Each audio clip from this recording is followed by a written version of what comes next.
대지도론 제10권 15. 초품 중 시방의 보살이 오심을 풀이함 이경. 보적불께서 보명에게 알려주셨다. 선남자야, 서쪽으로 하나의 모래수같이 많은 세계를 지나가면 사바라는 세계가 있느니라. 거기에 부처님이 계시니 이름이 석가모니이시다. 지금 현재 보살마하살들을 위해 바냐바라미를 말씀하고 계시는데 이것은 바로 그분의 위실력이니라. 부처님은 마치 수미산이 큰 바다의 파도에 흔들리지 않는 것과 같으시거늘 이제 어찌하여 보명에게 대답하시는가? 이는 곧 요동하는 모습이다. 마음을 거두면 말이 없을 것이요. 마음이 흐트러지면 말이 있을 것이다. 설법은 각관에서 나오고 각관이란 거친 일이다. 부처님에게 이런 거친 일은 없을 것이다. 답. 부처님께서 비록 깊은 선정에 드셔서 세상 일에 흔들리시지 않으나 이제 큰 자비심으로 중생들을 가엾이 여기어 그들을 위해 설법하여 의혹을 끊어주시는 것이다.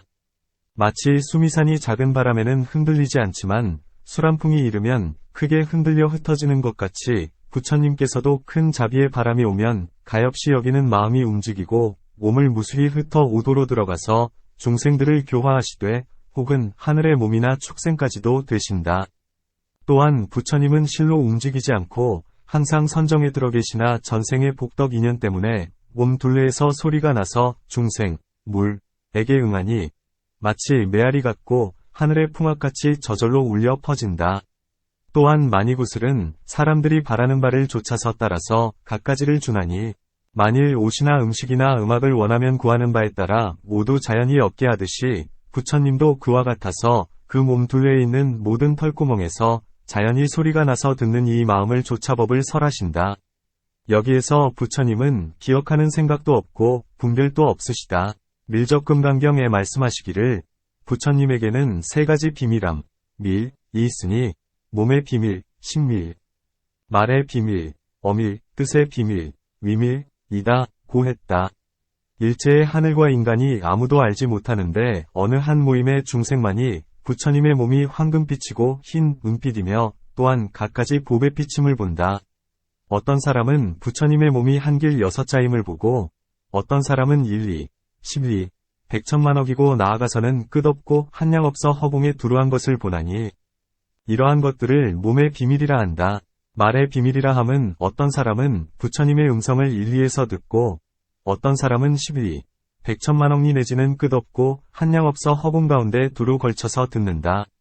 한 모임 가운데서 혹은 보시를 말씀하시는 것을 듣고 혹은 지계를 말씀하시는 것을 듣고 흑은 인욕, 정진, 선정, 지혜를 말씀하시는 것을 듣는다. 이와 같이 해서 12부경과 8만의 법취에 이르기까지 제각기 마음의 능력에 따라 듣는다. 이것을 말의 비밀이라 한다. 이때에 목련이 부처님의 음성이 뭔가 가까운가를 앓고자 하여 곧 자신의 신통으로 한량없는 만억 불세계에 도달해 멈춰서는 부처의 음성을 들으니 곁에서 듣는 것과 다름이 없었다. 그가 멈춘 세계의 부처님께서 대중들과 막 공양을 들고 계셨는데 그 국토의 사람들은 매우 커서 목련은 바로 곁에 기대 서 있었다. 이때 그 부처님의 제자가 그 부처님께 여쭙기를 이 인간의 머리를 닮은 벌레가 어디서 왔기에 사문의 옷을 입고 다닙니까? 하니 그 부처님이 대답하시기를 이 사람을 가벼이 여기지 말라. 동쪽으로 한량없는 불국토를 지나면 부처님이 계시니 석가모니이시다. 이 사람은 그 부처님의 신통제일의 제자이시다. 했다. 그 부처님께서 목도가략자에게 물으시기를 그대는 어찌하여 여기에 왔는가? 하시니 목련이 대답하기를 저는 부처님의 음성을 찾으려고 여기까지 왔습니다. 했다.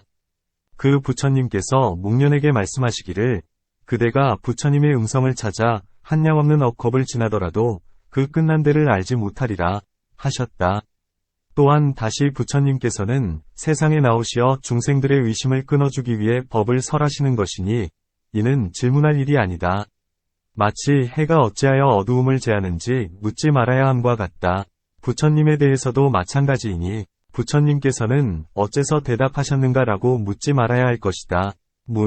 부처님들은 모두 동등하기 때문에 등각이라 하거늘 이제 어찌하여 저 부처님의 위실력, 실력이다 하는가?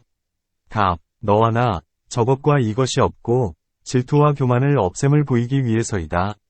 또한 세계의 어떤 하늘은 항상 높은 채 교만한 법만을 구하기 때문에 스스로 말하기를 하늘, 땅, 인간, 물건은 내가 변화해낸 것이다 라고 한다. 마치 범천왕이 범왕들에게 말하기를 내가 너희들을 만들어냈다 하고 비뉴천은 말하기를 세상에 크게 부귀하고 명예 있는 사람은 모두가 나의 의덕의 힘 때문이다. 나는 능히 세상을 이루기도 하고 세상을 파괴하기도 한다. 세상이 이루어지고 무너짐은 모두 나의 작용이다 라고 하는 것과 같다. 이렇듯 하늘은 인연의 법상을 파괴하지만 부처님들의 진실한 말씀은 인연의 법상을 파괴하지 않는다. 그러므로 저 부처님의 실력이다 라고 했다. 형, 이때 보명보살이 보적불께 말씀드렸다. 세존이시여, 저는 지금 가서 석가모니 부처님을 칭견하고 예배, 공양하겠습니다. 나아가 저들 보살마하살로서 거룩한 지위를 이어받은 이들도 칭견할 것이니 그분들은 모두 다라니와 모든 삼매를 얻어 그 삼매 가운데에서 자제함을 얻으신 분들입니다. 논, 문, 부처님들과 보살들은 지계, 선정, 지혜가 균등하고 사람을 제도함이 모두 균등하거늘 이 보명보살은 어찌하여 석가모니 부처님만을 뵙고자 하는가?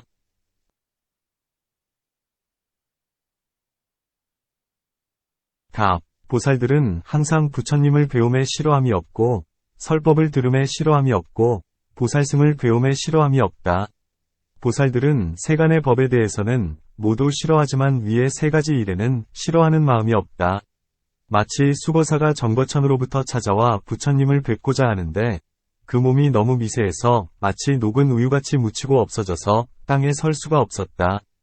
부처님께서 거사에게 말씀하시기를 그대는 거친 몸으로 변화하여 이 땅의 모습을 관찰하라 하시니 거사가 부처님의 말씀에 따라 거친 몸으로 변하여 이 땅의 모습을 관찰해 알고는 머리를 숙여 부처님의 발에 절하고 한쪽에 서 있었다. 부처님께서 거사에게 말씀하셨다. 그대는 몇 가지 일에 실증을 내지 않고서 정거천에 태어났느냐? 거사가 대답했다. 저는 세 가지 일에 실증을 내지 않아 정거천에 태어났습니다. 첫째는 부처님들을 뵈면 공양하기에 실증이 없었고, 둘째는 설법 듣기에 실증이 없었고, 셋째는 승가에 공양하기에 실증이 없었습니다. 부처님께서 연부제에 계시면 사부대중이 항상 부처님을 따르면서 법을 듣고 법을 묻듯이 저희 정거천의 하늘 무리들도 항상 저를 따라 법을 듣고 법을 묻습니다. 성문조차 법을 들음에 실증이 없거늘 하물며 법성신의 보살이겠는가? 이런 까닭에 보명보살이 석가모니 부처님을 찾아와 뵌 것이다. 나아가 이곳에 보살마하살들이 거룩한 지위를 잇는 것을 보는 자는 모두 다라니와 모든 삼매를 얻었으니 이는 앞에서 보살을 찬탄하는 품에서 이미 설명했다. 모든 삼매에서 자제함을 얻었다 함을 풀이하리라. 문. 부처님 한 사람만이 일체의 삼매 가운데 자제하심을 얻거늘 어찌하여 보살 역시 일체의 삼매에 자제함을 얻었다 하는가? 답. 두 가지 삼매가 있으니 첫째는 부처님의 삼매요. 둘째는 보살의 삼매이다. 이 보살들은 보살의 삼매에서 자제함을 얻은 것이지 부처님의 삼매에서가 아니다. 제부류직경에 이런 말씀이 있다. 문수사리가 부처님들이 모이신 곳을 뵙고자 하였으나 이르지 못하다가 부처님들이 제각기 본래의 자리로 돌아간 뒤에야 부처님들이 모였던 곳에 이르니 어떤 여인이 부처님이 앉으신 곳 가까이에서 삼매에 들어 있었다. 문수사리가 들어가 부처님의 발에 절하고 부처님께 여쭈었다. 이 여인은 부처님 가까이 앉았는데 어찌하여 저는 그러지 못하는지요? 부처님께서 문수사리에게 말씀하셨다. 그대는 이 여인을 깨워서 삼매에서 일어나게 한 뒤에 직접 물어보거라. 문수사리가 곧 손가락을 튀겨 그녀를 깨우려 했으나 깨울 수 없었다. 큰 소리로 불러도 깨우지 못했고 손을 잡아 끌었으나 역시 깨우지 못했다. 또한 신통으로서 삼천대천세계를 흔들었으나 역시 깨우지 못한 채 문수사리가 부처님께 말씀드렸다. 세존이시여, 저는 깨우지 못하겠습니다. 이때 부처님께서 큰 광명을 놓으셔서 아래쪽 세계를 비추시니 그곳에 기재계라는 한 보살이 있다가 당장 아래쪽에서 올라와 부처님께 이르러 얼굴과 머리를 부처님 발에 대어 예를 올리고는 한쪽에 섰다. 부처님께서 기재계 보살에게 말씀하셨다. 그대가 이 여인을 깨우거라. 그가 즉시 손끝을 튀기니 이 여인이 삼매에서 깨어났다. 문수사리가 부처님께 여쭈었다. 무슨 까닭에 저는 삼천대천세계를 흔들어도 이 여인을 깨우지 못했는데 기재개보살이 한번 손끝을 튀기자 얼른 산매에서 일어나는 것인지요? 부처님께서 문수사리에게 말씀하셨다. 그대는 이 여인으로 인하여 처음으로 안욕따라 삼략삼보리의 마음을 내었고, 이 여인은 기재개보살로 인하여 처음으로 안욕따라 삼략삼보리의 마음을 내었느니라. 이런 까닭에 그대는 깨우지 못했느니라. 그대는 부처님들의 삼매에 대해 아직 공덕이 완전하지 못하느니라. 곧 이 보살 삼매에 대해서는 자제함을 얻었지만 부처님의 삼매에는 약간 들어갔을 뿐 아직 자제함을 얻지 못한 까닭이니라. 경, 부처님께서 보명에게 말씀하셨다. 가려거든 내 뜻대로 하되 적절히 때를 알거라. 그리고 보적 부처님께서 1000개의 잎이 달린 금색 연꽃을 보명보살에게 주시면서 말씀하셨다. 선남자야, 그대는 이 꽃을 석가모니 부처님의 머리 위에 뿌려드려라. 그 사바세계에 태어난 보살들은 이기기 어렵고 미치기 어려우니 그대는 지극한 마음으로 그 세계를 다녀오너라. 논, 문, 부처님은 어찌하여 말씀하시기를 가려거든 내 뜻대로 하되 적절히 때를 알거라 라고 하셨는가? 답, 부처님은 제자에 대하여 애착이 끊어졌기 때문이며 집착하지 않기 때문이다. 또한 이 보살은 아직 일체지를 얻지 못했고 부처의 눈, 불안을 얻지 못했으므로 마음속으로 약간 의심하기를 석가모니 부처님은 공덕이 크게 이롭거나 혹은 수승하리라 하나니 그러므로 뜻대로 하라고 말씀하신 것이다.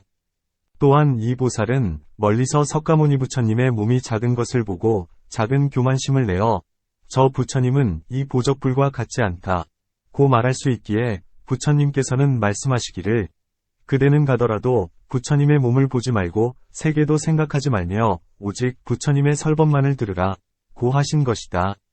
또한 이 세계는 사바세계에서 가장 멀리 동쪽으로 떨어져 있는데 이 보살이 석가모니 부처님이 설하신 여러 법의 모습, 상, 이 보적 부처님의 설법과 똑같은 것을 들으며 말하기를 세계는 비록 멀리 떨어져 있으나 설하신 법의 모습, 법상은 다르지 않다. 고하며 큰 믿음이 더욱 늘어나고 마음이 더욱 굳어지게 되기 때문이다. 또한 전생의 인연 때문에 비록 먼 곳에 태어났지만 응당 와서 법을 들을 수 있나니 비유하건대 노끈으로 참새의 다리를 묶어 놓으면 아무리 멀리 날아가더라도 당기면 다시 돌아오는 것과 같다.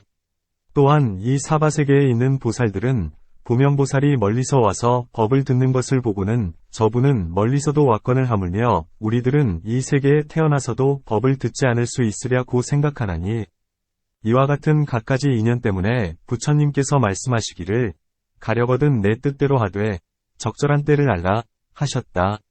문, 부처님들의 힘은 균등하여서 더 복을 구하지 않아도 되거늘 어찌하여 꽃으로 신표, 신을 삼으시는가? 답, 세간의 법을 따라 행하시기 때문이다. 마치 두 나라의 왕이 세력이 같지만 역시 서로 선물을 보내는 것과 같다.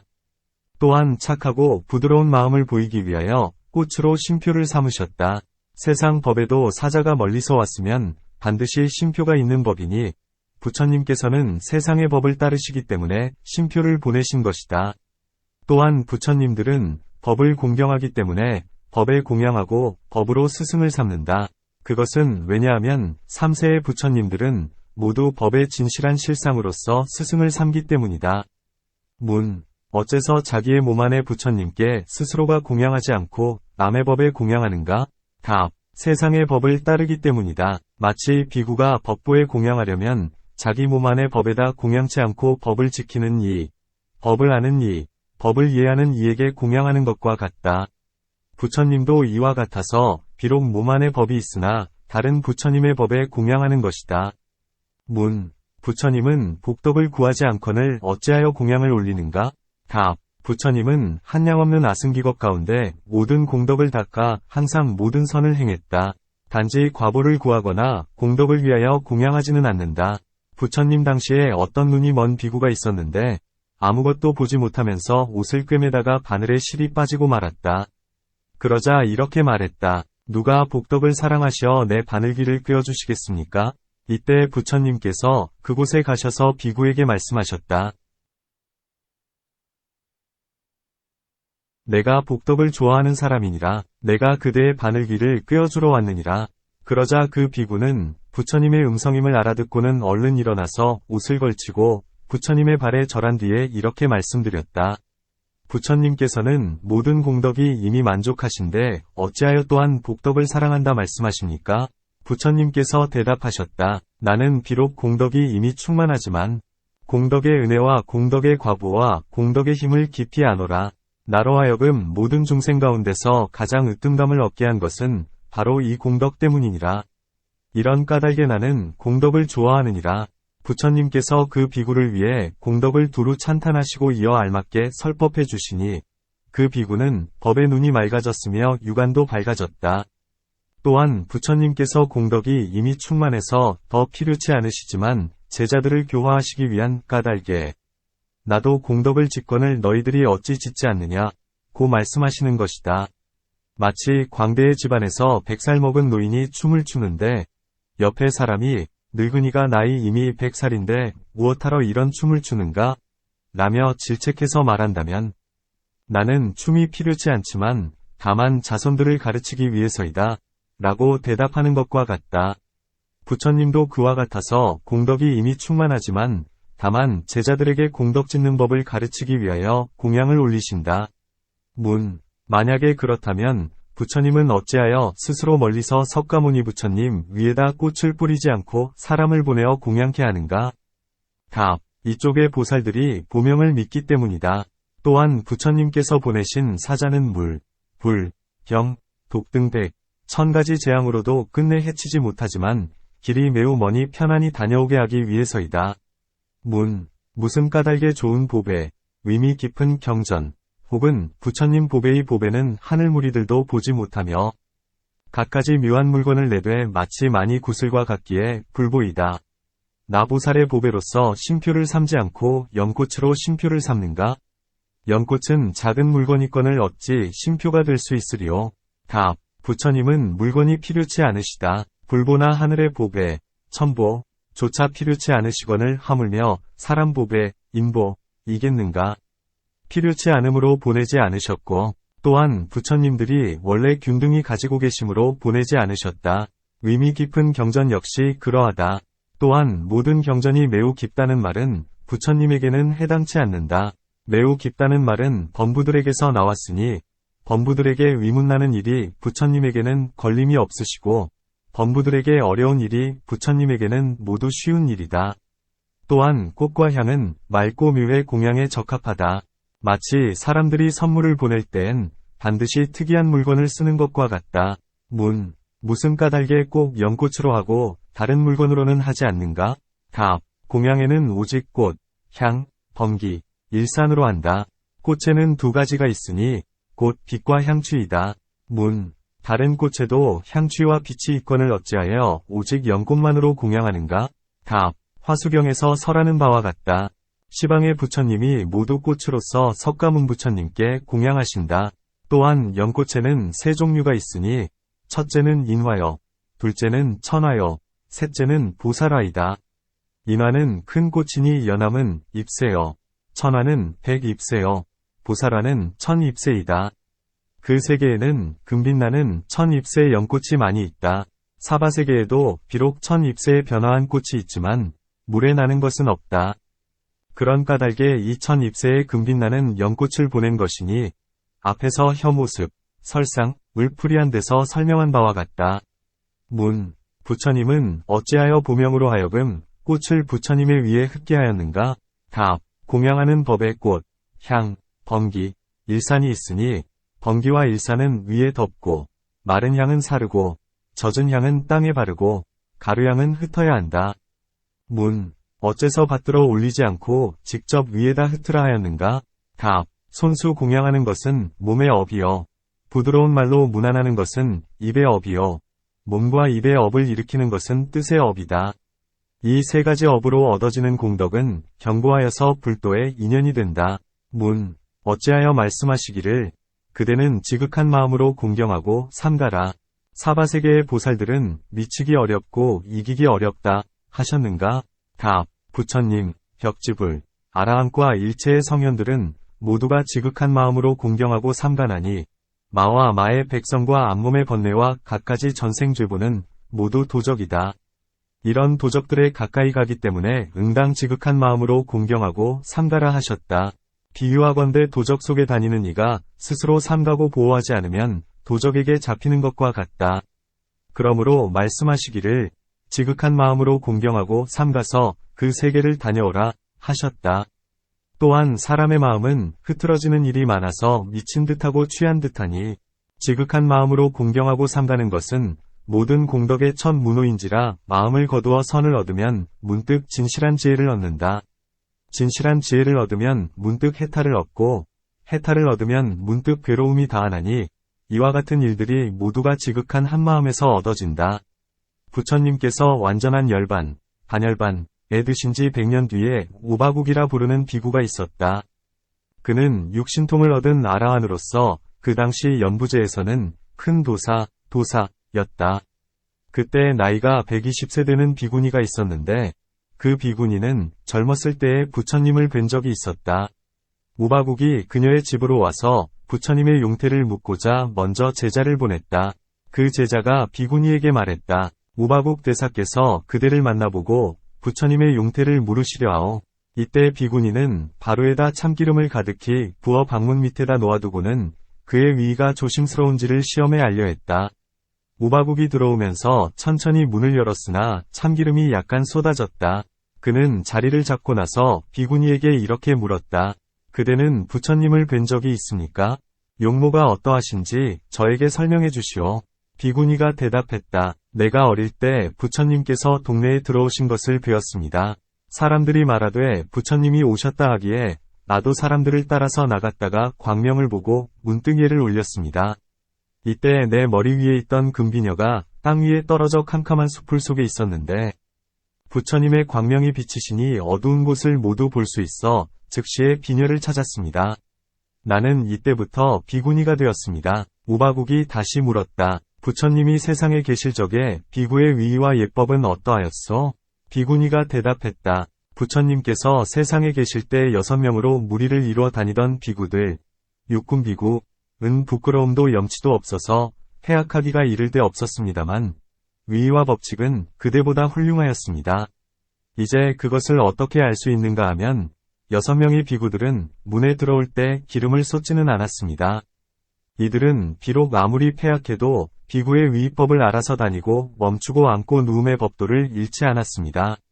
그대는 비록 육신통을 얻은 아라한이지만 그만 못합니다. 우바국이 이 말을 듣고 매우 부끄럽게 생각했다.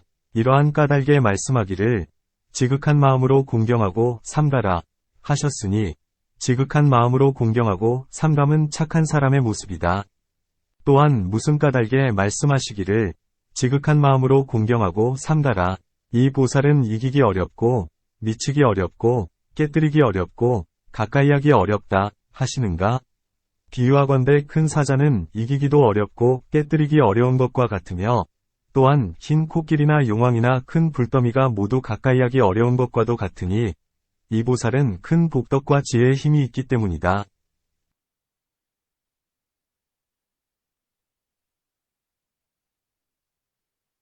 어떤 사람이 이기려 하거나 깨뜨리려 한다면 이는 안 될 일이요 도리어 스스로를 파괴하는 일이 된다.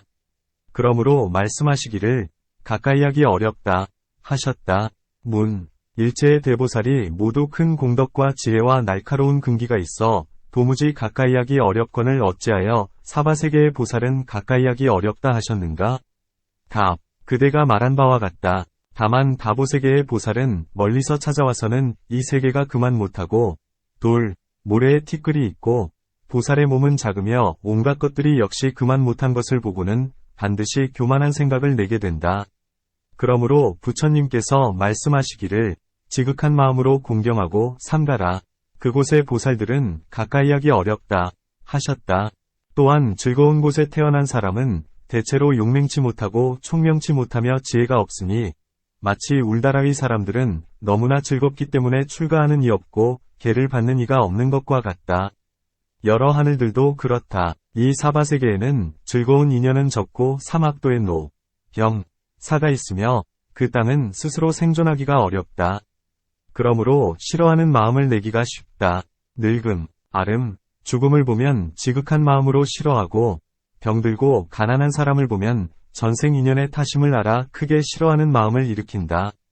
그러므로 지혜롭고 근기가 날카롭다. 그러나 저곳 보살의 칠보세계에는 갖가지 보배 나무가 있고 마음속에 음식을 생각하면 생각하는 즉시에 얻어진다. 이와 같다면 싫어하는 생각을 내기가 어렵다.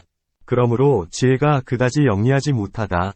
비유하건대 날카로운 칼을 좋은 음식에 대면 칼에는 곧 티끌이 묻는 것과 같으니 아무리 좋은 음식이라도 칼에는 어울리지 않는 것이다.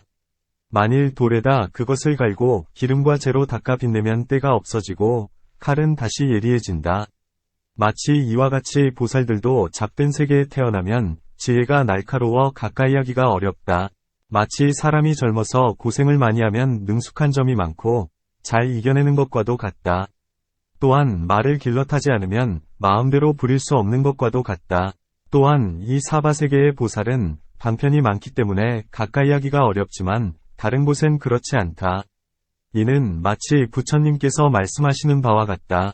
내가 스스로 속세를 기억하건대 하루 동안 사람들에게 1000번이 목숨을 베풀었다.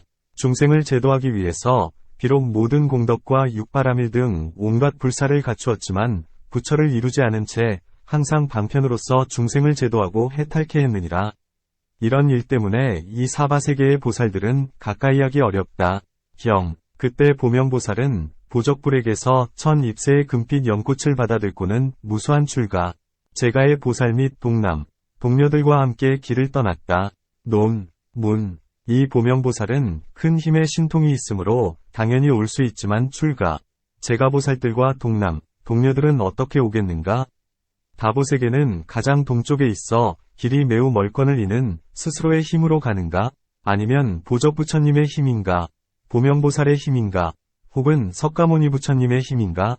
답. 네 사람 모두의 힘이다. 이 출가, 제가의 보살이 불퇴전으로서 오신통을 성취했거나 보살의 사여의족이 있거나 전세에서 석가모니 부처님의 인연을 즐겨 닦았기 때문에 스스로 자신의 힘을 이용한다. 또한 이는 보명보살의 힘이기도 하다. 그것은 왜냐하면 이 가운데에 힘이 약한 이는 보명보살의 힘으로 올 수 있기 때문이다. 마치 전륜성왕이 하늘로 날아올라갈 때엔 4가지 군사와 궁전과 짐승들 모두가 날아가는 것과 같다. 전륜성왕은 공덕이 크기 때문에 능히 모든 것들로 하여금 따라서 날게 하나니 이 역시 그와 같아서 힘이 약한 자도 보명보살의 힘으로 올 수 있는 것이다. 또한 이는 보적부처님의 힘이자 석가모니 부처님의 광명이 비추는 힘이기도 하다. 스스로 힘이 없거든 석가모니 부처님께서 광명을 비추기만 하여도 올 수 있건을 하물며 3가지가 다 있음이겠는가? 이 보명보살은 어찌하여 혼자서 오지 않고 많은 사람들을 데리고 오는가? 답. 좌우로 시종하며 따름, 익종은 당연한 일이다. 마치 국왕이 행차할 때엔 반드시 따르는 무리가 있는 것과 같다. 또한 이 보명보살이나 석가모니 부처님과 인연 있는 사람들이기 때문이다. 그것은 왜냐하면 그곳 대중 가운데서 두 대중이 함께 왔기 때문이다. 그러므로 인연 있는 이는 오고 인연 없는 이는 멈추었음을 알 수 있다. 이 보살은 무슨 까닭에 제가, 출가, 동남, 동료들과 함께 오는가? 답. 부처님의 제자는 7대중이니 비구, 비구니, 학계니, 사미, 사미니, 우바세, 우바이이다. 우바세와 우바이는 제가 대중이요. 나머지 5대중은 출가이다. 출가와 제가에는 다시 2가지가 있으니 큰 사람, 대, 과 작은 사람, 소, 이다. 작다함은 동남, 동녀요. 나머지는 큰 사람이다. 큰 이는 다닐 수 있겠지만 작은 이야 어찌 오겠는가? 답. 공덕에 달린 것이지 크고 작음에 있지 않다. 만일 공덕의 이득을 잃고 착하지 못한 법을 행한다면 아무리 늙었더라도 작은 사람, 소이며 만일 공덕의 이득이 있고 착한 법을 잘 행하면 비록 작더라도 큰 사람, 대이다. 또한 이 작은 이가 멀리서 온 것을 보면 사람들은 작으면서도 능히 그렇게 멀리서 법을 위해 왔구나 하며 감탄하니 불법은 크고 작음이 없이 모두가 받들어 행할 수 있음을 드러내는 것이다. 외도의 법에서는 바라문이라야 그 법을 행할 수 있고 바라문이 아니면 그 법을 행할 수 없다. 하지만 불법은 대소나 안팎의 구분 없이 누구나가 닫고 행할 수가 있다. 비유하건대 약을 복용함은 병을 제하려는 것이 주된 일로 귀천과 대소를 가리지 않는 것과 같다. 경, 모두 동쪽의 부처님들께 공양하고 공경하고 존중하고 찬탄했다.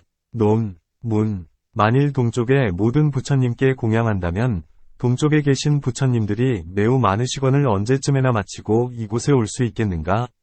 답, 이 보살들은 인간이나 하늘의 법도로서 공양하는 것이 아니고 보살의 공양법을 직접 쓴다.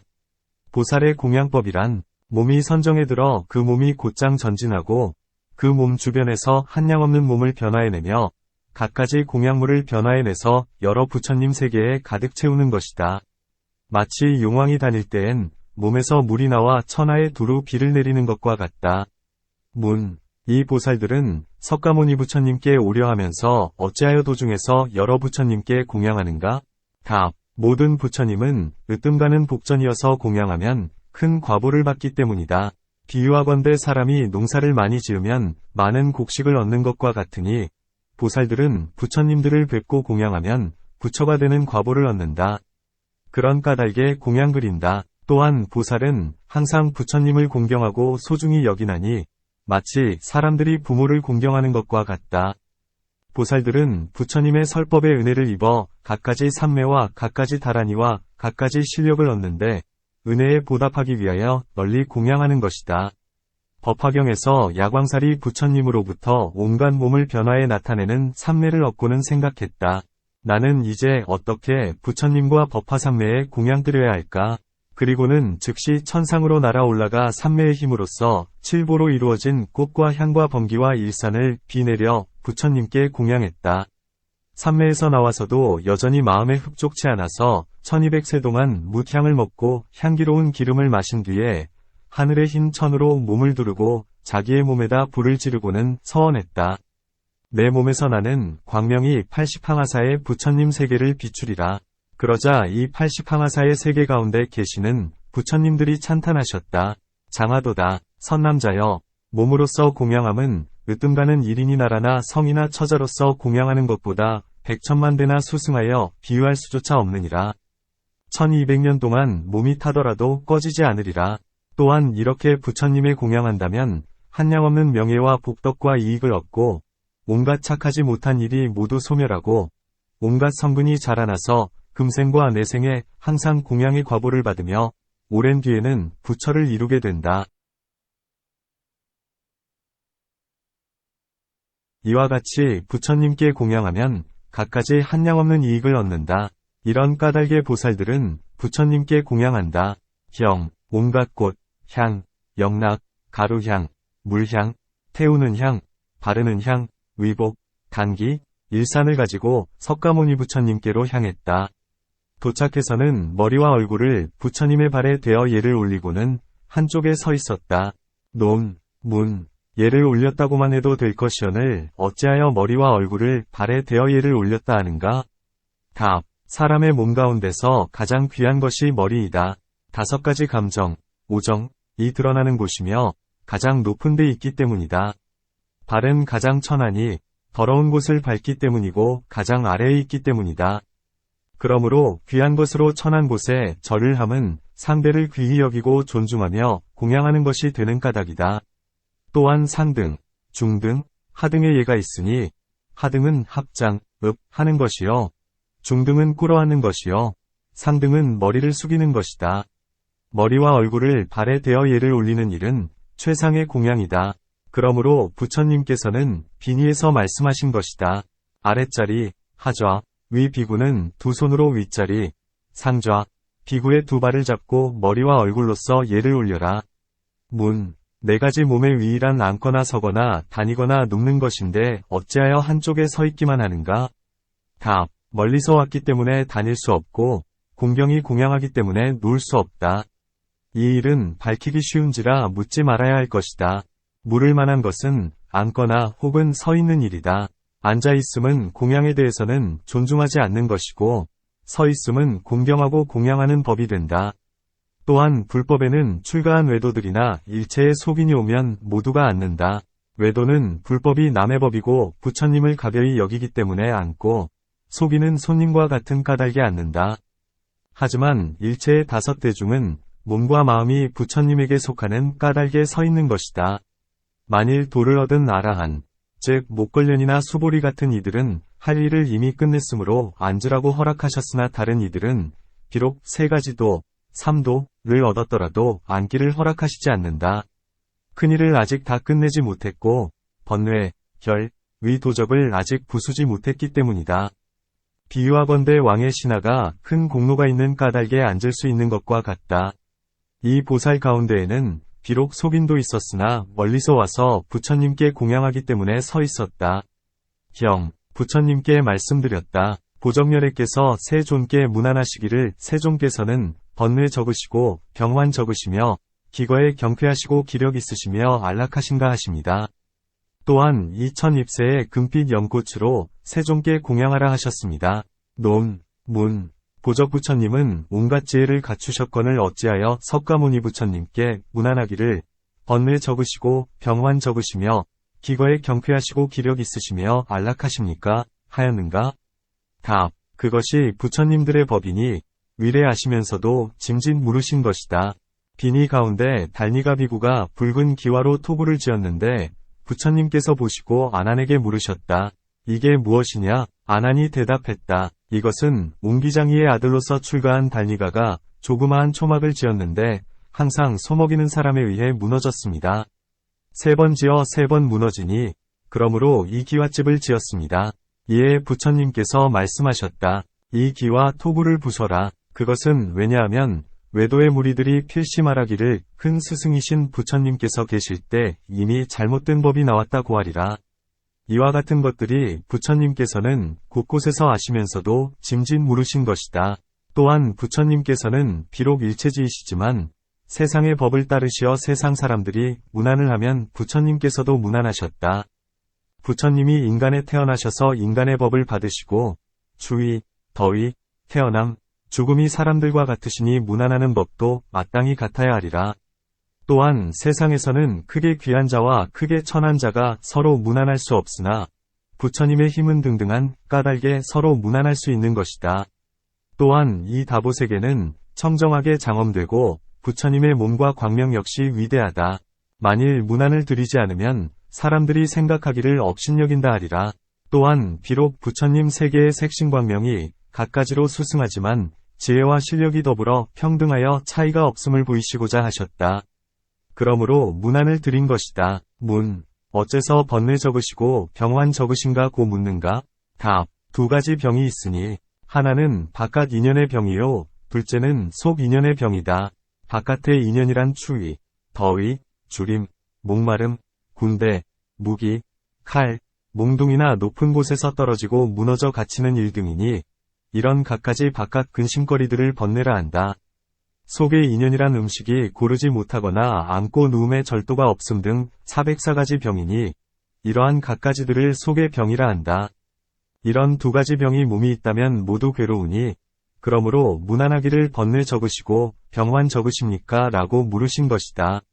문. 어찌하여 번뇌 없으시고 병환 없으셨습니까?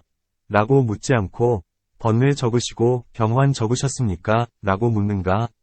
답. 성인께서는 실로 몸이 괴로움의 근본이어서 병 아닌 때가 없음을 아시기 때문이다. 그것은 왜냐하면 이 4대가 합하여 몸을 이루는데 흙, 물, 불, 바람의 성품이 서로 용납하지 않고 제각기 서로 해치기 때문이다. 비유하건대 종기로 아프지 않을 때가 없는데 약을 발라 치료하면 잠시 차도가 있지만 낫지 않는 것과 같다. 사람의 몸도 이와 같아서 항상 병이 들고 항상 치료를 한다. 고치는 까닭에 생명을 얻고 고치지 못하면 곧 죽게 된다. 그렇기 때문에 번뇌 없으시고 병환 없으셨습니까? 라고 묻지 못한다. 바깥 근심으로는 항상 바람, 비, 추위, 더위에 시달림을 받기 때문이다. 또한 몸에 4가지 거동이 있으니 앉고 눕고 다니고 머무는 일이다. 앉기를 오래 하면 번뇌가 극치에 이른다. 오래 눕거나 오래 머물거나 오래 다녀도 모두 괴롭다. 그러므로 번뇌 적으시고 병환 적으십니까? 라고 물은 것이다. 문. 번뇌 적으시고 병환 적으십니까? 라고 묻기만 하면 족하건을 어찌하여 다시 기거에 경쾌하십니까? 라고 말하는가? 답. 사람이 비록 병에 차도가 있어도 아직 완전하게 쾌차한 것은 아니다. 그러므로 기거에 경쾌하십니까? 라고 물은 것이다. 문. 어찌하여 기력이 있으시고 안락하십니까? 라고 물었는가? 답. 어떤 사람은 비록 병에 차도가 있어 걷고 앉고 일어서기는 해도 아직 기력이 부족하다면 일을 만들고 행하지 못하고 가벼운 것을 끌거나 무거운 것을 들지 못한다. 때문에 기력을 묻는 것이다. 어떤 사람은 비록 병이 쾌차하여 능히 무거운 것을 들고 가벼운 것을 끌게 되었으나 아직 안락함을 느끼지 못한다. 때문에 안락하십니까? 라고 물은 것이다. 문. 만일 병이 없고 힘이 있는데 어찌하여 안락함을 느끼지 못하는가? 답. 어떤 사람이 가난하고 두렵고 근심한다면 안락할 수 없다. 그러므로 안락하십니까? 라고 물었다. 또한 두 가지 문안하는 법이 있으니 몸의 문안과 마음의 문안이다. 만일 번뇌 적으시고 병환 적으시며 기거에 경쾌하시고 기력이 있으십니까? 라고 말한다면 이는 몸의 문안이요. 만일 안락하십니까? 라고 말한다면 이는 마음의 문안이다. 갖가지 안팎의 병들을 몸의 병이라 하고 음욕, 성냄, 질투, 간탐, 근심, 두려움 등 갖가지 번뇌와 98종의 번뇌, 혈와 500종의 얽매임과 갖가지 바람, 요건을 모두 마음의 병이라 한다. 이들 낱낱 병을 문안하기 때문에 번뇌 적으시고 병환 적으시며 기거에 경쾌하시고 기력이 있으시며 안락하십니까? 라고 말한 것이다. 문. 사람들의 문안이면 그렇다 하겠지만 하늘들에게도 그처럼 문안할 수 없을 것이거늘 하물며 부처님에게 그럴 수 있겠는가? 답. 부처님의 몸에는 두 가지가 있으니 하나는 신통변화한 몸이요. 둘은 부모가 낳아주신 몸이다. 부모가 낳아주신 몸은 인간의 법을 받아들이므로 하늘과 같지 않다. 그러므로 인간의 법과 같이 문안하여야 한다.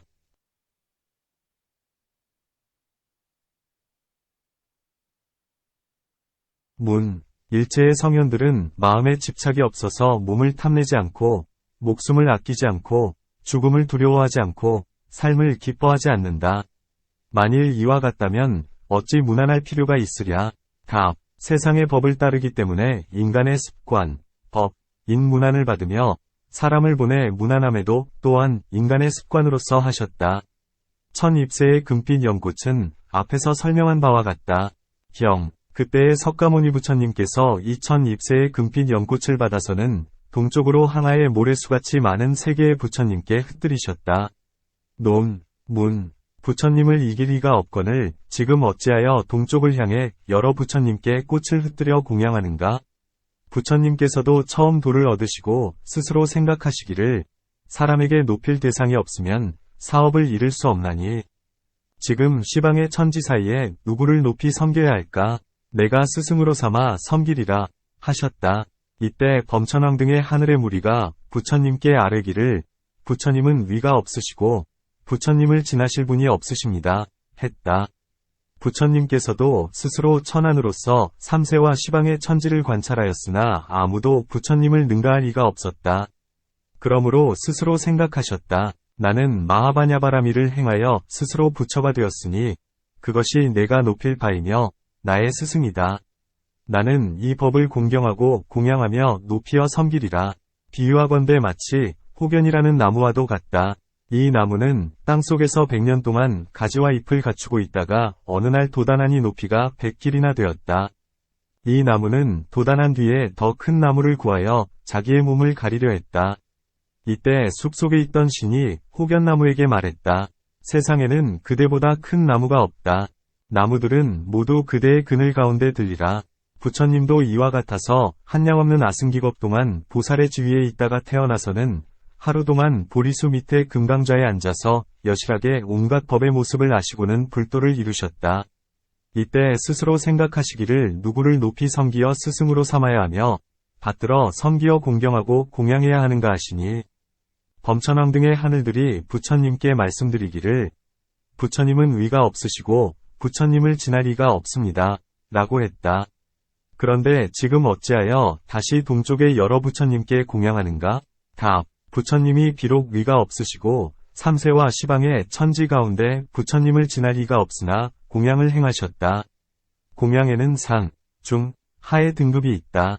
자기보다 낮은 이에게 공양하는 것을 하등의 공양이라 하고 자기보다 훌륭한 이에게 공양하는 것을 상등의 공양이라 하고 자기와 동등한 이에게 공양하는 것을 중등의 공양이라 한다. 부처님들께 공양하는 것은 중등의 공양이 된다. 마치 대에도 비구니의 경우와 같으니 그녀는 500명이 아라한 비구니들과 함께 하루 동안에 일시에 열반에 들었다. 이때 세 가지 도를 얻은 우바세들은 500개의 상을 들었으며 사천함은 부처님의 유모인 대에도의 상녀를 들었다. 부처님은 앞에서 향로를 들고 향을 사루어 공양하면서 비구들에게 말씀하셨다. 그대들도 내가 유모의 신에 공양하는 일을 돕거라. 이때 아라한 비구들이 제각기 신통력으로 마리산 위로 가서는 우두전단향 장작을 가져왔다. 그리고는 부처님을 도와 불을 지폈으니 이것이 하등의 공양이다. 이런 까닭에 비록 과보를 구하지는 않으면서도 동등한 공양을 행하셨다. 또한 부처님만이 부처님께 공양할 수 있으니 다른 이는 부처님의 위덕을 알지 못한다. 이런 개송이 있다. 지혜로운 사람이라야 지혜로운 사람을 공경하니 지혜롭게 토론하면 지혜로운 이가 기뻐한다. 지혜로운 사람만이 지혜로움을 안하니 마치 뱀이 뱀의 발을 아는 것 같아라. 이런 까닭에 일체지이신 부처님들은 능히 일체지를 공양하신다. 또한 이 시방의 부처님은 세세의 석가모니 부처님을 권하고 도왔다. 칠주의 보살은 모든 법이 공하여 아무것도 없으며 나지도 않고 멸하지도 않는다고 관하며 이렇게 관하고는 일체의 세계에 대해 마음이 애착되지 않으며 육바라미를 버리고 열반에 들고자 했다. 비유하건대 어떤 사람이 꿈에서 뗏목을 만들어 큰 강을 건너는데 손발이 피로해져 싫어하는 생각을 내다가 강복판에 이르러 꿈을 깨었다. 꿈을 깨고는 생각했다. 도대체 어느 정도의 강이어야 건널 수 있는 것일까? 그리고는 애쓰던 생각을 모두 놓아버렸다. 보살도 이과 같아서 칠주에 이르러 무생법인을 얻으면 심행이 모두 그쳐서 열반에 들고자 한다. 그때에 시방의 부처님들이 모두 광명을 놓아 보살의 몸을 비추고 오른손으로 그의 머리를 만지면서 말씀하셨다. 선남자야, 그런 마음을 내지 말아라. 그대는 마땅히 그대의 본원을 기억해 중생을 제도하고자 원해야 하리라. 그대는 비록 공한 줄을 알지만 중생들은 공을 모른다. 그대는 모든 공덕을 모아서 중생들을 교화하여 함께 열반에 들어야 하느니라. 그대는 아직도 금빛 나는 몸과 32상과 80가지 상호, 수영호와 한량없는 광명과 32가지 작용을 얻지 못했느니라. 그대는 지금 겨우 무생의 법문 하나만을 얻었으니 너무 지나치게 기뻐하지 말라. 이때에 보살은 부처님들의 가르침을 듣고 본래의 마음으로 돌아가 육바라미를 행하며 그로써 중생들을 제도했다. 이와 같이 처음 불도를 얻을 때에 이러한 도움을 받는 것이다. 또한 부처님께서 처음 도를 얻으실 때에 스스로 생각하셨다. 이 법은 매우 깊은데 중생들은 어리석고 복도 얇으며 나도 오타각세, 오학세에 태어났으니 어찌하여야 좋을까? 그리고는 다음과 같이 생각하셨다. 나는 한 법을 세 부분으로 나누고 다시 나눈 것을 삼승으로 만들어 그로써 중생들을 교화하리라. 이때에 시방의 부처님들이 모두 광명을 놓아 찬탄했다. 우리들도 역시 오타각세에 태어났으니 한 법을 세 부분으로 나누고 그 각각에 맞게 중생을 제도하리라.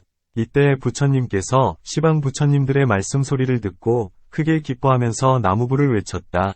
이와 같이 시방의 부처님이 곳곳에서 권하고 도우셔서 큰 이익을 지어주셨으므로 은혜의 소중함을 알기 위하여 꽃으로서 시방의 부처님들께 공양하셨다. 이 꽃은 최상의 복덕이어서 이 공덕을 지날 것이 없다. 그것은 왜냐하면 이 꽃은 보적 부처님의 공덕의 힘에서 생긴 것으로 물에서 생긴 것이 아니면 십주지위의 법신 보살인 보명보살이 이 꽃을 보내와서 석가모니 부처님께 바쳤기 때문이다. 석가모니 부처님은 시방의 부처님이 으뜸가는 복전임을 아시는 까닭에 공양하셨다. 그 복덕은 몇 배나 많으니 왜냐하면 부처님 스스로 부처님께 공양하셨기 때문이다. 불법에는 네 가지 보시가 있으니 첫째는 베푸는 이가 청정하고 받는 이가 부정함이요. 둘째는 베푸는 이가 부정하고 받는 이가 청정함이요. 셋째는 베푸는 이와 받는 이가 모두 청정함이요. 넷째는 베푸는 이와 받는 이가 모두 부정함이다. 이제 동쪽의 여러 부처님들께 보시함은 둘이 모두 청정하니 이 복이 가장 크다. 그러므로 부처님께서 몸소 시방의 부처님께 공양하셨다. 문, 일체의 성인은 과보를 받지 않고 뒤에 다시 태어나지도 않거늘 어찌하여 말하기를 이 보시의 복덕이 가장 크다 하는가? 답. 이 복은 비록 사람으로서 받는 자가 없으나 그 모습이 원래 크다. 어떤 사람이 받기만 한다면 그 갚음은 한량이 없을 것이다. 성인들은 만들어진 법, 유의법은 모두 무상하고 공함을 아는 까닭에 버리고 열반에 들어가니 이 복 역시 버린다. 비유하건대 달구어진 쇳덩이는 비록 눈으로 보기에는 좋으나 손으로 건드리지 못하나니 사람의 손을 태워버리기 때문이다. 또한 어떤 사람이 종기를 앓으면 약을 발라야 하지만 종기가 없으면 약을 쓸 필요가 없는 것과 같다. 사람의 몸도 그와 같아서 항상 주림, 목마름, 추위, 더위에 시달림이란 마치 종기가 난 것 같으니 옷과 음식과 따뜻함으로써 쾌적하게 하기를 마치 종기에 약을 바르듯 해야 한다.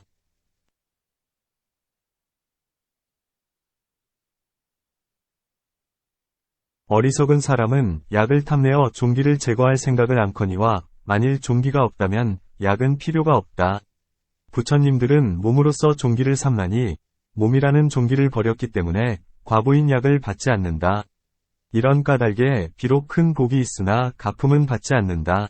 경, 흩트린 연꽃이 동쪽으로 항하에 모래수같이 많은 부처님 세계에 가득했다. 논, 문, 꽃은 적고 세계는 많거늘 어떻게 가득히 차는가? 답. 부처님의 신통력 때문이니 위와 같은 8가지로 자유로이 변화하신다. 그 상태, 법, 각 큰 것은 작게 하고 작은 것은 크게 하며 가벼운 것은 무겁게 하고 무거운 것은 가볍게 하신다. 자유롭고 걸림이 없어 원하는 대로 이루고 땅덩이를 진동하며 원하는 일을 모두 성취하신다. 위대한 성인들은 모두 이 8가지 자재를 성취하였나니 그러므로 부처님께서는 능히 작은 꽃으로서 동쪽의 항하의 모래수같이 많은 세계에 가득 차게 하시며 또한 그로서 중생들에게 미래의 복의 과보가 마치 이 작은 꽃이 동쪽 세계에 가득 차는 것과 같음을 내보이시는 것이다. 또한 동쪽의 보살들에게 권하시어 부처님이라는 밭에 복을 심으면 얻어지는 과보 역시 이 꽃이 한량없는 국토에 가득하는 것과 같으니라. 그대들은 비록 멀리서 왔으나 기뻐하라. 이 위대한 복밭을 만났으니 과보가 한량이 없으리라. 고 말씀하시기 위해서이다. 경, 낱낱꽃 위에 모두 보살이 가부좌를 맺고 앉아서 육바라밀을 설하니 이 법을 듣는 이는 마침내 안욕다라삼약삼보리를 얻었다. 논, 문, 앞에서는 부처님께서 혀, 설상, 위 광명을 놓아 천 잎새의 보배꽃을 변화해내시고 낱낱꽃 위에 모두 부처님이 앉아 계시다 하더니 이제는 어찌하여 낱낱꽃 위에 모두 보살이 앉아 있는가? 답. 앞에서는 부처님께서 변화해내신 꽃이기에 부처님이 앉으셨고 이것은 보명보살이 공양한 꽃이기에 보살이 앉아 있는 것이다. 또한 앞의 중생들은 앉아 계시는 부처님을 뵙고 제도되며 지금의 중생은 앉아있는 보살을 보고 제도될 무리들이다. 가부좌를 맺고 앉아서 육바라밀을 설하시니 이 법을 듣는 이는 마침내 안욕다라삼약삼보리에 이르렀다 고함은 앞에서 설명한 바와 같다. 경, 모든 출가, 제가의 보살들과 동남, 동료들은 머리와 얼굴을 석가모니 부처님의 발에 대어 절하고 제각기 공양부로서 석가모니 부처님께 공양하고 공경하고 존중하고 찬탄했다. 이 출가, 제가의 보살들 및 동남, 동료들은 제각기 성금과 복덕의 힘 때문에 다타아가도 아라하, 삼약삼불타이신 석가모니 부처님께 공양할 수 있게 되었다. 논, 개송으로 풀이하리라. 성인들이 오시던 길로 부처님도 그렇게 오셨고 진실한 모습이 가신곳 부처님도 다름이 없으셨네.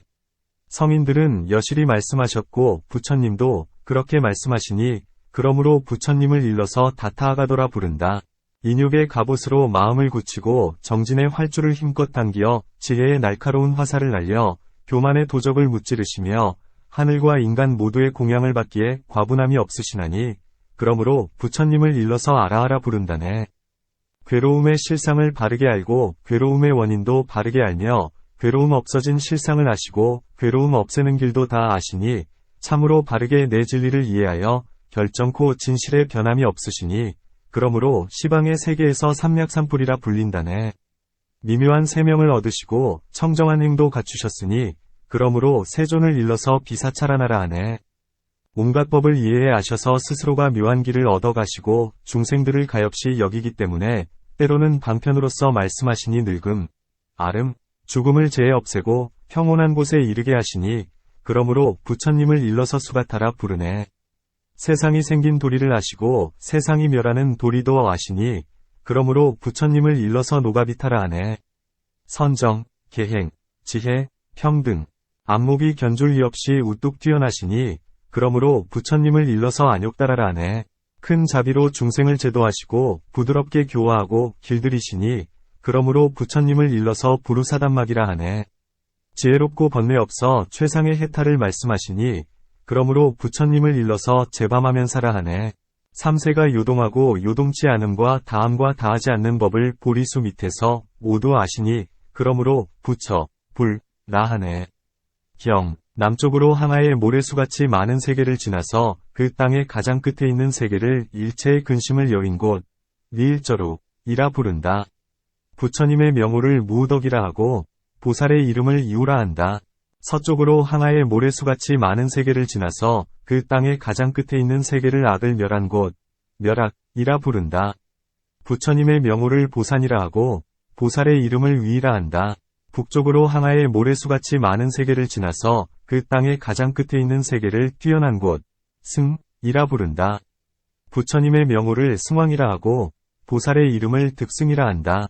아래쪽으로 항아의 모래수같이 많은 세계를 지나서 가장 끝에 있는 세계를 선이라 부른다. 부처님의 명호를 선덕이라 하고 보살의 이름을 화상이라 한다. 위쪽으로 항아의 모래수같이 많은 세계를 지나서 그 세계의 가장 끝에 있는 세계를 희라 부른다. 부처님의 이름을 희덕이라 하고 보살의 이름을 득희라 한다. 이와 같이 해서 모두가 동쪽과 같았다. 논, 문, 불법에는 실로 방위의 명칭이 없다. 왜냐하면 방위란 5중, 12입, 18개에 속하지 않으며 내 법장에서도 또한 방위를 말하지 않기 때문이다. 이것에 참된 법을 구하고자 하여도 얻을 수 없거늘 지금 어찌하여 여기에서 시방의 부처님들과 시방의 보살들이 왔다고 말하는가? 답. 세속에서 전하는 법을 따르기 때문에 방위를 말했으나 방위란 구해도 실제로는 얻을 수 없다. 문. 어째서 방위가 없다고 하는가? 그대들의 4가지 법장에는 말하지 않았지만 우리의 6법장, 6법장에서는 말하고 있다. 그대들의 온, 중, 입, 개에는 속하지 않지만 우리들의 타라표에는 속해 있다. 이 방위의 법은 항상한 모습인 까닭이며 존재하는 모습인 까닭의 유이며 항상, 상, 하기도 하다. 경에서는 다음과 같이 말한다. 해가 뜨는 곳이 동쪽이요 해가 지는 곳이 서쪽이다. 해가 지나가는 곳이 남쪽이요 해가 가지 않는 곳이 북쪽이다. 해는 세 부분으로 나뉘어 합하는데 앞에서 합하고 지금 합하고 뒤에 합한다. 방위에 따라 해를 나누니 처음에 합하는 곳이 동쪽이며 남쪽, 서쪽도 이와 같다. 해가 지나가지 않는 곳에 나뉘어지는 일이 없으니 저쪽과 이쪽으로 나눈다. 피차에 틈을 두고 존재하니 이것이 방위의 모습이다. 만약에 방위가 없으면 저쪽과 이쪽도 없다. 저쪽과 이쪽이란 방위의 모습이지 방위는 아니다.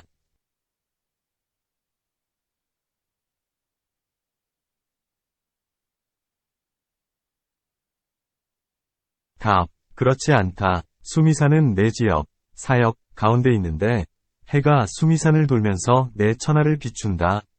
곧 울다라월이 한나절이면 불바제에는 해가 떠서 불바제 사람에게는 울다라월이 동쪽이 된다. 불바제가 한나절이면 연부제에는 해가 떠서 연부제 사람에게는 불바제가 동쪽이 된다. 이는 실로 시작이 없는 것이다.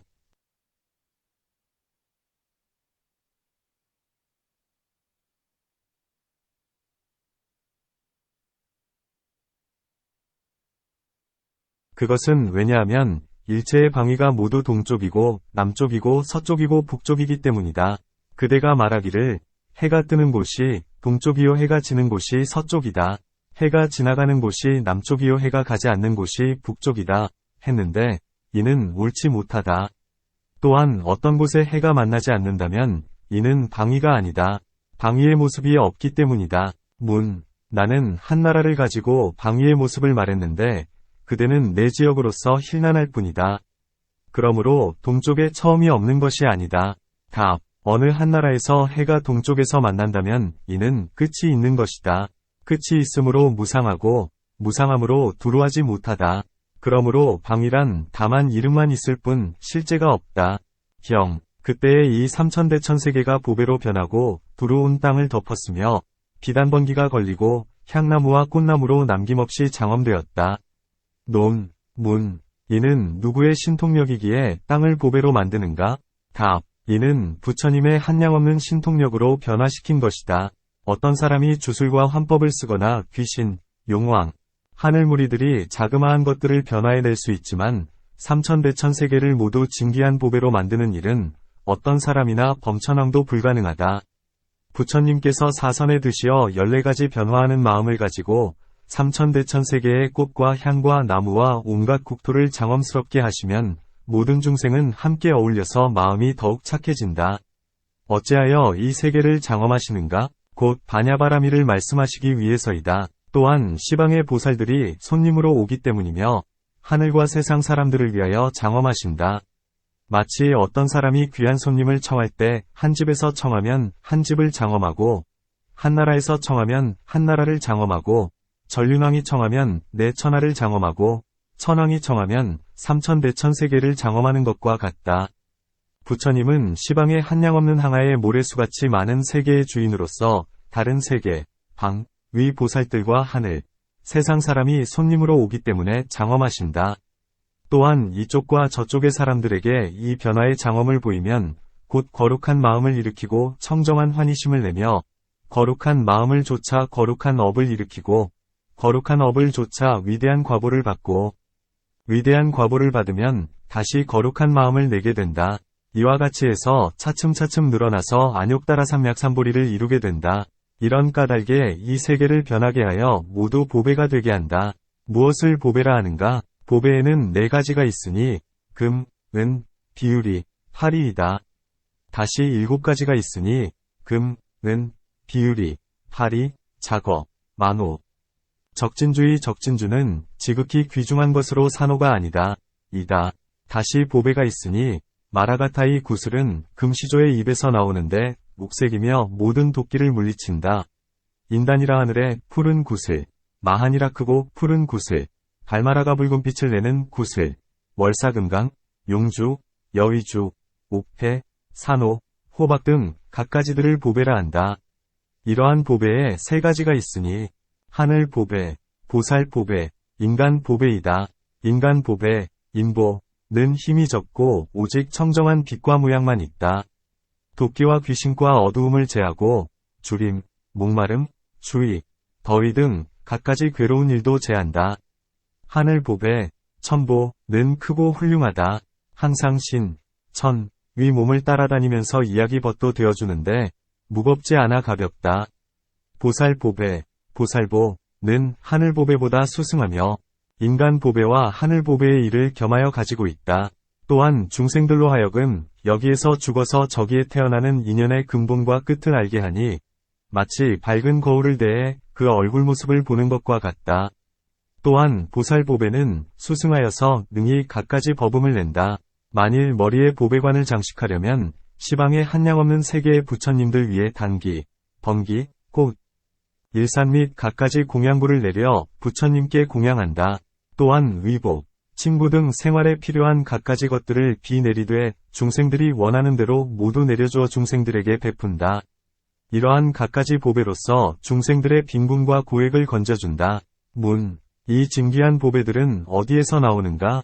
답, 금은 산중의 돌, 모래, 적동 사이에서 나오고 진주는 고기의 뱃속이나 대나무 속이나 뱀의 골, 산회에서 나오고 용주는 용의 골에서 나오고 산호는 바다속의 돌나무, 석수에서 나오고 옥패는 벌레의 겉딱지, 갑 속에서 나오고 은은 타다 남은 돌에서 나온다.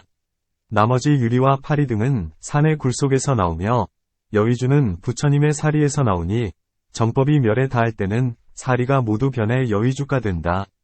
비유하건대 1000년이 지나면 얼음이 변하여 파리주가 되는 것과 같다. 이러한 보배들은 인간 세상에 공통된 보배이다. 부처님께서 장엄하신 보배는 모든 세계에서 가장 수승하여 다른 하늘들은 미치지 못한다. 그것은 왜냐하면 이는 큰 공덕으로부터 생겨나는 바이기 때문이다. 갖가지 꽃과 번기는 앞에서 설명한 바와 같다. 향나무란 아가루밀 향나무, 다가루목 향나무, 전단을 말하는데 이 같은 갖가지 향나무가 있다. 꽃나무란 전복노란색 꽃이 피는 나무, 아수가무우화나무, 바가가라적색 꽃이 피는 나무를 말하는데 이러한 갖가지 꽃나무가 있다. 경, 비유하건대 화적세계와 보화세계에서 요덕보살과 선주의보살 및 그 밖에 큰 위실력 있는 보살들이 모두 그곳에 머무신 것과 같았다. 논, 문, 어찌하여 말하기를 비유하건대 화적세계와 같다 하는가? 답, 그 세계에는 항상 맑은 꽃이 있고 이 세계에는 잠시 변화한 것이기 때문에 비유를 든 것이다. 비유하는 법은 작은 것으로 큰 것을 비유한다. 마치 사람의 얼굴이 잘생긴 것을 보름달 같다고 하는 예와 같다. 문, 다시 시방에는 아미타불의 안락세계 등 청정한 세계가 있거늘 어찌하여 다만 보화세계만을 들어서 비유를 삼는가? 답, 아미타불의 세계는 화적세계만 못하기 때문이다. 왜냐하면 비록 법적 비구는 부처님께 이끌리어 시방에 이르러 청정한 세계를 관찰하지만 공덕의 힘이 얇아서 최상의 묘한 청정세계를 볼 수 없었다. 이런 까닭에 아미타불의 세계는 그와 같지 않다. 또한 부처님께서 이 세계를 변화시키신 것이 흡사 보적세계와 유사했다. 그런 까닭에 비유하건대 화적세계와 같다 하셨다. 문, 그 밖에도 다른 큰 보살들, 즉 비마라힐, 관세음, 병길 보살 등이 있다. 그런데 어찌하여 이 보살들이 그곳에 계신다고는 말하지 않고 다만 문수사리, 선주의 보살만 머문다 하는가? 답, 이 병길보살은 낱낱 털구멍에서 항상 모든 부처님의 세계와 불, 보살들을 내시어 시방에 가득하게 하여 그로서 중생들을 교화하며 일정하게 머무는 곳이 없다. 문수사리의 분신은 변화해서 오도의 길에 들어가 성문이 되기도 하고 영각이 되기도 하고 부처가 되기도 한다. 수능엄삼매경에서는 문수사리 보살은 지난 세상의 용종존불이었으며 72억 생 동안 벽지불이었다 고 한다. 다만 말할 수 있는 것은 병길보살은 헤아릴 수 없고 설명할 수 없고 머무는 곳을 알 수 없다는 것이다. 만약에 머문다면 일체 세계에 다 머물러야 한다. 그러므로 말하지 않았다. 또한 큰 위실력이 있는 보살들이란 병길 등 큰 보살들을 통틀어 말한 것이다. 경, 그때의 부처님께서는 일체 세계 가운데 혹은 하늘 세계, 혹은 마의 세계, 혹은 범천의 세계, 혹은 사문, 바라문, 혹은 하늘, 혹은 건달바, 인간, 아수라들 및 보살마하살들로서 거룩한 지위를 계승한 자들이 모두 모였음을 아셨다. 논, 문, 부처님의 신통력이 한량이 없어서 시방의 일체 중생이 모두 와서 모였다면 일체의 세계가 마땅히 텅텅 비었어야 될 것이다. 만일 오지 않았다면 부처님의 한량없는 신통력으로도 능하지 못한 바가 있습니다. 답, 남김없이 온 것은 아니다. 그것은 왜냐하면 모든 부처님의 세계는 끝도 없고 한량이 없기 때문이다. 만일 남김없이 다 왔다면 곧 끝이 있음이 되고 만다. 또한 시방에도 각각 부처님이 계셔서 바냐바라밀을 말씀하셨다. 그 바냐바라밀 43품에서는 시방의 각 방향에서 각기 1000 부처님이 나타나셔서 모두 바냐바라밀을 말씀하신다 고 말씀하셨다. 이런 까닭에 남김없이 다 오는 것이 아니다. 문, 만일에 시방의 부처님들이 모두 바냐바라밀다를 말씀하신다면 시방의 보살들은 무슨 까닭에 오는가? 답, 보명보살이 오심을 풀이한 대목에서 이미 말했듯이 석가모니 부처님과 인연이 있는 까닭에 온 것이다. 또한 이 보살들의 본래의 서원이기 때문이다. 곧 만약에 어디에선가 바냐바라밀을 말하는 곳이 있다면 나는 마땅히 찾아가 듣고 지니며 공양하리라 고 하였으니 이러한 이유로 멀리서 찾아와 몸으로써 공덕을 쌓고자 하였기 때문이다. 또한 그로서 중생들에게 나는 멀리서 와서 법을 공양하거늘 어찌하여 그대들은 이 세계에 있으면서도 공양하지 않는가? 라고 내보이기 위해서이다. 문, 부처님은 법에 집착하지 않거늘 어찌하여 7차례나 신통을 나투어 중생들을 모두 모이게 하는가? 답, 이 바냐바라밀은 매우 깊어서 알기 어렵고 믿기 어렵고 불가사의하다. 그러므로 보살들을 널리 모아서 새로 발심한 보살들로 하여금 믿고 좋아하는 마음을 내게 하려는 것이다. 비유하건대 사람들은 작은 이 말은 믿지 않지만 큰 사람에 대해서는 사람들은 반드시 믿고 받아 지니는 것과 같다. 문, 무슨 까닭에, 혹은 하늘 세계, 혹은 마의 세계, 혹은 범천의 세계라 하였는가? 단지 하늘 세계와 인간 세계라 말해도 충분하리라. 그것은 왜냐하면 부처님의 10가지 명호에도 천인사라고 말하고 있기 때문이다. 그러므로 하늘과 사람만을 말했어야 한다. 답. 하늘 무리들에는 천왕과 천이가 있으며 근기가 예리하고 지혜가 많아 스스로 알아서 찾아온다. 그러므로 하늘 세계라고 말한다. 문. 하늘 세계라고 말한다면 이미 마의 세계와 범천의 세계를 포함한다. 그런데 어찌하여 달리 혹은 마, 혹은 범천이라 말하는가? 답. 하늘에는 3명이 큰 주인이 있다. 곧 석제파나미는 두 하늘의 주인이요. 마왕은 육욕전의 주인이요. 범천의 세계에서는 대범천왕이 주인이다. 문. 야마천, 도솔타천, 화락천에도 모두 주인이 있거늘 어찌하여 세 하늘의 주인만 있는가? 답. 석제파나미는 땅의 위지에 머물며 부처님도 역시 땅의 위지에 머무셨다. 그는 항상 부처님께 찾아왔으므로 널리 알려져 사람들이 많이 알고 있기 때문이다. 마왕은 항상 와서 부처님을 홀렸으며 또한 일체 욕계의 주인이다. 야마천과 도솔타천과 화락천은 모두 마왕에 소속된다. 또한 하늘 세계라 하면 3개의 하늘이 모두 이 하늘에 포섭되며 일체의 욕계는 마왕이 주인이 된다. 그러므로 달리 말했다. 또한 마왕은 항상 부처님을 홀렸는데 지금은 찾아와서 바냐바라미를 들어 다른 사람들의 신심을 키우기 때문이다. 문. 세계에는 많은 하늘이 있거늘 어찌하여 범천의 세계가 모였다 하는가? 답. 위의 하늘들은 각관이 없고 산란심을 좋아하지 않으며 또한 듣기 어렵기 때문이다. 범왕의 세계에는 4가지 위식이 있어 듣기 쉽기 때문이며 또한 범천의 세계는 가깝기 때문이다. 또한 범은 애욕을 여위어 청정하다는 뜻이니 이제 범의 세계라 하면 세계의 모든 하늘을 통틀어 말한 것이 된다. 또한 다른 하늘에는 아직 백성이 없기 때문이다. 겁이 최초로 생겨날 때 범천왕이 홀로 범궁에 있노라니 적막하고 인기척이 없어 그 마음이 기쁘지 않았다. 그는 스스로 생각했다. 여기에는 어찌하여 백성들이 태어나지 않는가? 이때 광음천 70에서 수명이 다한 이들이 와서 태어나니 범왕이 다시 생각했다. 이 하늘들은 먼저는 없었는데 내 생각을 따라 태어났다. 내가 이 하늘들을 태어나게 한 것이다. 이에 하늘들이 각각 생각했다. 나는 범왕이 낳았으니 범왕이 나의 아버지이다. 그러므로 범천의 세계만을 말한 것이다. 또한 2선, 3선, 4선의 하늘은 욕계에서 부처님을 뵙거나 법을 들으며 혹은 보살들을 권하고 도우며 안식, 이식, 신식을 모두 범천의 세계에서 취한다. 그러므로 범천의 세계를 달리 말하는 것이다. 문. 무슨 까닭의 사문, 바라문들만을 말하고 국왕이나 장자 및 그 밖에 다른 사람은 말하지 않는가? 답. 지혜로운 사람의 두 부류가 있으니 사문과 바라문이다. 출가한 일을 사문이라 하고 집에 있는 일을 바라문이라 하다. 다른 사람들은 마음을 세상의 쾌락에 두고 있으므로 말하지 않는다. 바라문은 많이 배워 지혜가 있어 복을 구하고 출가한 사람은 일체의 도를 구한다. 그러므로 단지 사문과 바라문만을 말한다.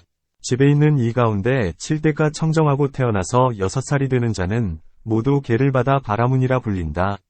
이 사문과 바라문에게는 도덕과 지혜가 있으니 이런 까닭에 말한 것이다. 문. 앞에서 이미 하늘 세계를 말했거늘 어찌하여 이제 다시 하늘을 말하는가? 답. 하늘 세계란 사천왕과 도리천이요. 마는 타화자재천이요. 범은 새끼를 말한다. 이제 하늘이라 함은 욕계의 야마천과 도솔타천과 화락천과 애신천이다. 애신천이란 6하늘의 위에 있어 형상과 빛이 뛰어나게 묘함으로 애신이라 한다. 문. 어찌하여 단지 건달바만을 말하고 다른 귀신이나 용왕은 말하지 않는가? 답. 이 건달바는 하늘의 풍악쟁이로서 하늘 무리들을 따라다닌다. 그 마음은 부드러우나 복덕의 힘이 적어서 하늘 무리에 뒤진다. 귀신들은 귀신의 갈래, 도에 속하고 용왕은 축생의 갈래에 속한다. 견달하는 역시 하늘의 풍악을 울리는 이로써 모두가 하늘에 속하여 하늘과 함께 살고 함께 앉아 음식을 먹으며 풍악이 모두 하늘 무리와 같다. 이 건달바왕을 동록마진나라 말로는 나무이다 라 부른다. 이 건달바와 견달하는 항상 두 곳에서 사는데 늘 머무는 곳은 10가지 봅의 산, 골짜기이나 때로는 하늘에 가서 신들을 위하여 풍악을 연주한다. 이 두 종류는 항상 번갈아 아래, 위로 쉰다. 인간은 네 천하에 태어난다. 태어남에는 네 종류가 있으니 극히 오래 사는 이는 한량없는 수명에 이르고 극히 짧게 사는 이는 10세에 이른다. 아수라는 나쁜 마음으로 싸우기는 하나 개를 무너뜨리지는 않고 크게 보시의 복덕을 닦으면 태어나서 큰 바닷가에 머문다. 또한 성곽이나 궁전을 가지고 있다면 이는 아수라의 왕이니 비마질다, 파리, 라후라라 불리는 이러한 것들이 아수라 왕이다. 전하는 말에 의하면 한때 라후라 아수라 왕이 달을 삼키려 하니 달의 신, 월천자, 이 겁이 나서 부처님께로 달려가서는 이렇게 개송으로 말씀드렸다. 큰 지혜를 성취하신 불세존이시여, 저 이제 귀명하옵고 머리 숙여 경례하옵니다. 이 라후라가 지금 저를 괴롭히오니 바라건대 가엾이 여기사 건져 주옵소서. 부처님은 라후라에게 개송으로 말씀하셨다. 달은 어둠을 밝히고 청량하게 빛나니 이는 허공 가운데에 커다란 등불이라 그 빛이 희고 맑아 천가닥 광명 있으니 삼키지 말지니 속히 달을 놓아주고 사라지라. 이때 라후라는 두려움에 땀을 흘리면서 신속히 달을 놓고 달아났다. 파리 아수라 왕은 라후라 아수라 왕이 겁을 먹고 달을 놓는 것을 보고 개송으로 물었다. 그대 라후라여, 무슨 까닭이기에 겁내고 떨면서 속히 달을 놓더냐? 몸에 흐르는 땀이 마치 병든 이 같고 마음이 두렵고 불안함도 이와 같더냐? 그때에 라후라가 개송으로 대답했다. 세종께서 개송으로 나에게 명하셨네. 달을 놓지 않으면 머리는 7조각 나고 설령 살더라도 편안치 못하리라고. 그러니 나는 이제 달을 놓아버렸네. 파리 아수라 왕이 다시 개송으로 말했다. 부처님들은 만나기 매우 어려우니 오랜 시간 지나 세상에 나타나시어 이렇듯 청정한 개송을 말씀하시니 라후라는 당장에 달을 놓았네. 문. 어찌하여 지옥, 축생, 악귀는 말하지 않는가? 답. 지옥은 몹시 괴롭고 마음이 어지러워 법을 받을 수 없다. 축생은 어리석음으로 마음이 가리어져서 감화를 받을 수 없고, 악귀는 주림과 목마름의 불길에 몸을 태우는 까닭의 법을 들을 수 없다. 또한 축생이나 악귀에서도 덜어는 와서 법을 듣는 이가 있지만 복덕의 마음을 낼 뿐 도를 받아들이기 어렵기 때문에 말하지 않는다. 문. 그렇다면 건달바 아수라도 말하지 않아야 한다. 왜냐하면 이미 귀신의 갈래에 속한 까닭이다. 답. 부처님께서 속했다고 말씀하신 적이 없거늘 어찌하여 속했다고 말하는가? 이는 가전현자 등의 말일 뿐이다. 아수라는 힘이 하늘과 같으며 가끔 싸움을 일으켜 하늘을 이기기도 한다. 건달바는 하늘의 풍악쟁이로서 하늘과 더불어 똑같이 복락을 누리며 지혜가 있어 좋고 나름을 능히 분별하거늘 어찌 도법을 받지 못하겠는가? 자바암경, 천품에 다음과 같은 얘기가 있다. 부나바수에게 귀신 어미가 있었는데 부처님께서 유행하시다가 그곳에 묵으시게 되었다. 이때 세종께서는 높고 묘한 법의 감로를 말씀해 주시자 남자와 여자 두 사람이 소리내어 울거늘 어미가 다음과 같이 개송으로 달랬다. 너 울다라야, 소리내지 말라. 부나바수도 또한 울지 말라. 내 이제 법을 들어 도를 깨치려 하노니 너희들도 반드시 나와 같이 되리라. 이런 일로 미루어 귀신 가운데에도 도를 얻는 이가 있음을 아는 것이다. 또한 마하연 가운데 밀적금강역사는 보살들도 이긴다 하였거늘 하물며 다른 사람이겠는가? 돈육마 견다라 왕과 건달바 왕이 부처님께 와서 검은고를 타면서 부처님을 찬탄하니 삼천세계가 모두 진동하고 마하가석까지도 그 자리에 편히 있을 수 없었다. 이 같은 사람들이 어찌하여 도를 얻지 못하겠는가? 아수라 왕들과 용왕들이 모두 부처님 계신 곳에 와서는 부처님께 깊은 법을 물으니 부처님께서 질문에 따라 깊은 이치를 모두 대답하셨거늘 어찌하여 도를 얻지 못하겠는가? 문. 이 오도의 중생에 대하여 부처님은 천인사로서 세 가지 나쁜 길을 말씀하시지 않았나니 그들이 복이 없고 도를 받을 자격이 없기 때문이다. 이 용과 귀신들도 모두가 악도에 떨어져 있는 것이다. 답. 부처님 역시 오도라고 분명하게 말씀하시지는 않으셨다. 오도란 말은 일체유부의 승려들이 하는 말이다. 바차불투로부의 승려들은 육도가 있다고 말한다. 또한 당연히 육도가 있어야 한다. 그것은 왜냐하면 사막도는 한결같이 죄를 받는 곳이지만 만약에 복이 많고 죄가 적다면 이를 아수라와 견다라라고 부르니 태어나는 곳이 응당 달라지는 것이다. 그러므로 육도를 말해야 한다. 또한 사막도에도 도를 받는 자가 있지만 복이 적기 때문에 없다고 말한다. 나아가 보살들로서 거룩한 지위를 이은 분들 이란 앞에서 설명한 바와 같다.